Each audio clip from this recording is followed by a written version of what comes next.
آپ دیکھ رہے ہیں سیرت النبی انٹرنیشنل فورم قسط نمبر 261 معراج النبی صلی اللہ علیہ وسلم 11واں حصہ۔ مزید آگے بڑھنے سے قبل سیرت النبی انٹرنیشنل فورم کے چینل کو سبسکرائب کر لیجئے اور بیل کے بٹن کو دبا دیجئے تاکہ آپ کو آنے والی ہماری ہر نئی ویڈیو کی بر وقت اطلاع مل سکے۔ جسمانی معراج کے منکرین کی دوسری قسم، چوتھا اور آخری حصہ۔ کفار نے لاجواب ہو کر پینترا بدلا اور کہنے لگے کہ جس راستے پر آپ نے سفر کیا ہے اس راہ پر ہمارے کئی تجارتی قافلے آ جا رہے ہیں، ان کے بارے میں کچھ بتائیے تاکہ ہمیں تسلی ہو جائے۔ آپ صلی اللہ علیہ وسلم نے فرمایا، جب میں فلاں وادی سے گزرا، فلاں قبیلے کا قافلہ وہاں سے گزر رہا تھا، میرے براق کی آہٹ پا کر ان کی سواری کے جانور گھبرا گئے اور ان کا ایک اونٹ مہار توڑا کر بھاگ گیا۔ میں نے ان کو آواز دے کر بتایا کہ ان کا اونٹ وہاں کھڑا ہے۔ یہ واقعہ اس وقت کا ہے جب میں شام کی طرف جا رہا تھا۔ جب میں لوٹا تو بنی فلاں کے قافلے کے پاس سے میرا گزر ہوا۔ وہ سب محو خواب تھے۔ ان کے ایک برتن میں پانی تھا جس پر ڈھکنا تھا۔ میں نے وہ ڈھکنا اٹھایا اور اسے پانی پیا اور پھر ڈھکنا رکھ دیا۔ راستے میں ایک دوسرے قافلے کے پاس سے گزرا۔ براق کی اچانک آہٹ سن کر ان کے اونٹ بھی بدک گئے۔ ایک سرخ رنگ کا اونٹ گھٹنوں کے بل بیٹھ گیا۔ اس پر جو بوریاں لدی تھی ان پر سفید نشانات تھے۔ بنی فلاں کا قافلہ مجھے فلاں جگہ پر ملا۔ ان میں ایک ایسا اونٹ تھا جس پر 2 بوریاں لدی تھی، ایک کا رنگ سیاہ اور دوسری کا رنگ سفید۔ جب میں ان کے قریب پہنچا تو ان کے جانور بھی بھڑک اٹھے اور ایک اونٹ گر پڑا۔ ان کا بھی ایک اونٹ گم ہو گیا۔ میں نے انہیں بتایا کہ تمہارا اونٹ فلاں جگہ ہے۔ میں نے انہیں سلام دیا۔ انہوں نے میری آواز پہچان لی، کہنے لگے کہ یہ آواز محمد کی ہے۔ پھر کفار نے پوچھا کہ بنی فلاں کا قافلہ کب پہنچے گا؟ تو آپ صلی اللہ علیہ وسلم نے فرمایا کہ وہ فلاں دن پہنچیں گے۔ ان کے آگے خاکستری رنگ کا اونٹ ہوگا جس پر 2 بوریاں ہوں گی۔ اب قریش ان قافلوں کی آمد کا انتظار کرنے لگے۔ جب وہ مقررہ دن آیا جس میں بنی فلاں کے قافلے کی آمد کی خبر آپ صلی اللہ علیہ وسلم نے دی تھی تو سارے قریش گھروں سے نکل کر راستے پر انتظار کرنے لگے۔ دن کافی گزر گیا لیکن قافلہ نہ آیا۔ کفار کے دل اچھل رہے تھے۔ انہیں اب یہ امید لگ گئی تھی کہ انہیں ایک سنہری موقع مل رہا ہے۔ اب وہ آپ صلی اللہ علیہ وسلم کی تکذیب کر سکیں گے۔ پہاڑ کی اونچی چوٹی پر بعض لوگ کھڑے ہو گئے کہ ادھر سورج غروب ہو اور ادھر وہ آپ صلی اللہ علیہ وسلم کے خلاف طوفان بدتمیزی برپا کر دیں۔ لیکن ایسا کب ہو سکتا تھا؟ اللہ تعالیٰ یہ کب گوارا کر سکتا تھا کہ اس کے محبوب کی زبان پاک سے نکلی ہوئی بات کو کوئی غلط ثابت کر سکے؟ وہ آدمی جو مغرب کی طرف منہ کر کے سورج غروب ہونے کا انتظار کر رہا تھا، اس نے بلند آواز سے اعلان کیا، لو سورج غروب ہو گیا۔ اس وقت ایک دوسرے شخص نے بلند آواز سے اعلان کیا، وہ دیکھو قافلہ آ گیا۔ کتب سیرت میں ایک واقعہ بھی مذکور ہے جس سے آپ صلی اللہ علیہ وسلم کے اس رات مسجد اقصی میں تشریف لانے کی تصدیق ہوتی ہے۔ علامہ حلبی نے اسے اپنی سیرت کی کتاب انسان العیون فی سیرت الامین المامون جو سیرت حلبیہ کے نام سے مشہور ہے اس میں ذکر کیا ہے۔ لکھتے ہیں، نبی مکرم صلی اللہ علیہ وسلم کا مکتوب گرامی جب ہرقل قیصر روم کو ملا، وہ اس وقت ایلیا میں تھا۔ اس نے اپنے درباریوں سے کہا کہ شہر میں تلاش کرو، اگر مکے کا کوئی باشندہ یہاں آیا ہو تو اس کو میرے پاس پیش کرو۔ اتفاق سے حضرت ابو سفیان رضی اللہ تعالیٰ عنہ جو ابھی تک مسلمان نہیں ہوئے تھے اپنے تجارتی کارواں کے ہمراہ یہاں آئے ہوئے تھے۔ ان کو ان کے ساتھیوں سمیت قیصر کے دربار میں حاضر کیا گیا۔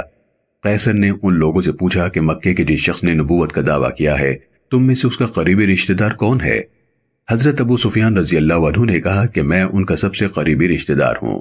قیصر نے حضرت ابو سفیان رضی اللہ عنہ کو اپنے سامنے قریب بٹھایا اور آپ صلی اللہ علیہ وسلم کے بارے میں سوالات کرنا شروع کر دیے۔ باتوں باتوں میں موقع پا کر حضرت ابو سفیان رضی اللہ عنہ کہنے لگے کہ اے بادشاہ، کیا میں تمہیں ایک ایسی بات نہ بتاؤں جس سے تمہیں پتہ چل جائے کہ وہ نعوذ باللہ جھوٹے ہیں؟ قیصر نے کہا کہ بتاؤ۔ انہوں نے کہا کہ وہ یہ دعویٰ کرتا ہے کہ وہ ایک رات حرم مکہ کی سرزمین سے روانہ ہو کر یہاں تمہاری اس مسجد میں آیا اور یہاں سے ہو کر اسی رات واپس مکے پہنچ گیا۔ حضرت ابو سفیان رضی اللہ تعالیٰ عنہ کا تو یہ خیال تھا کہ اس بات کو سن کر قیصر آپ صلی اللہ علیہ وسلم کو جھوٹا سمجھنے لگے گا اور آپ سے متنفر ہو جائے گا، لیکن قدرت کو کچھ اور منظور تھا۔ یہ بات سن کر پادریوں کا ایک سردار اٹھا اور کہنے لگا، میں اس رات کو پہچانتا ہوں جب وہ یہاں آئے۔ قیصر نے پوچھا، تمہیں کیسے اس کا پتہ چل گیا؟ بطریق کہنے لگا، میرا یہ معمول تھا کہ سونے سے پہلے میں مسجد کے سارے دروازے بند کر کے سویا کرتا تھا۔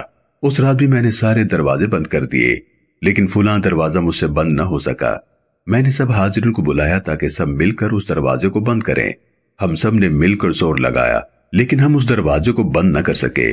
آخر یہ طے پایا کہ اب کچھ نہیں ہو سکتا، شاید ساری رات عمارت کا بوجھ اس ایک دروازے پر آ پڑا ہے، آج رات اسے یوں ہی رہنے دو، صبح کو کسی معمار کو بلا کر اسے درست کرائیں گے۔ ہم سب چلے گئے۔ صبح سویرے جا کر میں اس دروازے کی جگہ پر پہنچا۔ میں نے دیکھا کہ دروازے کے ایک کونے میں جو پتھر تھا اس میں تازہ تازہ کسی نے سوراخ کر دیا، وہاں ایک چوپائے کے بندنے کے نشان بھی تھے۔ میں نے جب کواڑ بند کی تو بڑی آسانی سے وہ بند ہو گئے۔ اس سے مجھے اس بات کی تصدیق ہوئی جو میں نے قدیم کتابوں میں پڑھی تھی کہ ایک نبی بیت المقدس سے آسمان کی طرف عروج فرمائے گا۔ اس وقت میں نے اپنے ساتھیوں کو بتایا کہ رات کو دروازہ بند نہ ہونے کی یہی وجہ تھی۔ خود طلب کردہ نشانیوں کو اپنی آنکھوں سے دیکھ لینے کے بعد بھی انہیں حق کا نور نظر نہ آیا، بلکہ کہنے لگے کہ واقعی ولید بن مغیرہ نے سچ کہا تھا کہ بہت بڑا جادوگر ہے۔ حقیقت یہ ہے کہ ہدایت اس کو نصیب ہوتی ہے جسے اللہ تعالیٰ خود اپنے فضل و کرم سے یہ نعمت لازوال ارزانی فرما دے، ورنہ کوئی دلیل، کوئی معجزہ اور کوئی واز ہدایت کے دروازے نہیں کھول سکتا۔ ایاک نعبد و ایاک نستعین اہدنا الصراط المستقیم۔ ہم تیری ہی عبادت کرتے ہیں اور تجھ ہی سے مدد چاہتے ہیں، ہمیں سیدھے راستے پر چلا۔ محترم سامعین و ناظرین کرام، اللہ رب العالمین قرآن مجید فرقان حمید میں ارشاد فرماتا ہے، ما کان محمد ابا احد من رجالکم ولکن رسول اللہ وخاتم النبیین وکان اللہ بکل شیء علیما۔ یعنی محمد صلی اللہ علیہ وسلم تمہارے مردوں میں سے کسی کے باپ نہیں ہیں، لیکن وہ اللہ کے رسول ہیں اور سب انبیاء کے آخر میں یعنی سلسلہ نبوت کو ختم کرنے والے ہیں، اور اللہ ہر چیز کا خوب علم رکھنے والا ہے۔ سیرت النبی انٹرنیشنل فورم کی پوری ٹیم اور دنیا بھر کے مسلمان عقیدہ ختم نبوت پر دل و جان سے ایمان رکھتے ہیں۔ سیرت النبی صلی اللہ علیہ وسلم کی یہ قصہ دیکھنے کا شکریہ، اسے دوسروں تک پہنچا کر صدقہ جاریہ کا حصہ بنیے۔ ہم کسی بھی قسم کی غلطی کے لیے معذرت خواہ ہیں اور معتبر دلیل کی بنیاد پر اپنے اصلاح کے لیے شکر گزار ہوں گے اور آپ کی پرخلوص دعاؤں کے طلبکار ہیں۔ جزاکم اللہ خیرا کثیرا۔ مزید آگے کیا ہوا یہ جاننے کے لیے دیکھتے رہیے سیرت النبی انٹرنیشنل فورم۔